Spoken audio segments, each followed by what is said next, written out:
Sa lahat po ng mga dumaranas ng mga kapighatian sa buhay ngayon, mga dumaranas ng mga matitinding pagsubok, dumaranas ng matitinding sakit, at kung ano-ano pa, sari-saring problema na tayo po ay nai-stress na lumapit lang po tayo sa Panginoon. Ang sabi po ng ating Panginoon Hesus sa Mateo 11 verse 28, lumapit kayo sa akin, kayong lahat na napapagal at nabibigatan, sa inyong pasanin at kayo'y pagpapahingayin. Sabi ng Panginoon, pagpapahinga daw po tayo. So, ano pang inaantay natin? Pag may problema tayo, ilapit natin sa ating Panginoon. Pag tayo nabibigatan, lumapit tayo sa Panginoon. Dahil siya lamang po ang makakatugon lahat ng ating problema. Ang sabi ng Panginoon sa John 14:1, John 14:1 po, tandaan niyo po yung verse. Sabi niya ay, huwag kayong mabalisa, manalig kayo sa Diyos at manalig din kayo sa akin.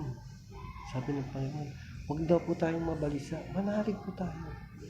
Ang pananalig po natin sa Diyos at pagtitiwala sa Diyos ay siyang magbibigay ng kalutasan anuman po ang ating problemang dinadanas ngayon, dahil mas malaki pa ang ating Diyos kaysa ating mga problema. Tandaan po natin yan.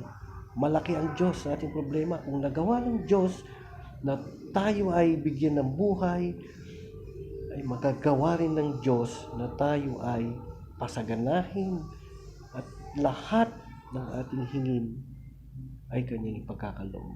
Manalig lang po tayo sa Diyos, sabi na natin Panginoon. At magtiwala sa Diyos. Dahil yun lang po ang ating kailangan. Pag tayo ay dumaranas ng mga matitinding pagsubok, lumapit tayo sa Diyos. Wala na po tayong ibang lalapitan. Unahin nating lapitan ng Diyos. At siya ang magbibigay lahat ng solusyon sa ating ng problema. At lahat ng problema natin ay walang hindi masusolusyonan pag ang Diyos ang kumilos. Amen? Pagpalain po kayo ng Diyos na makapangyarihan sa lahat, at ng ating Panginoon Kristo. Amen?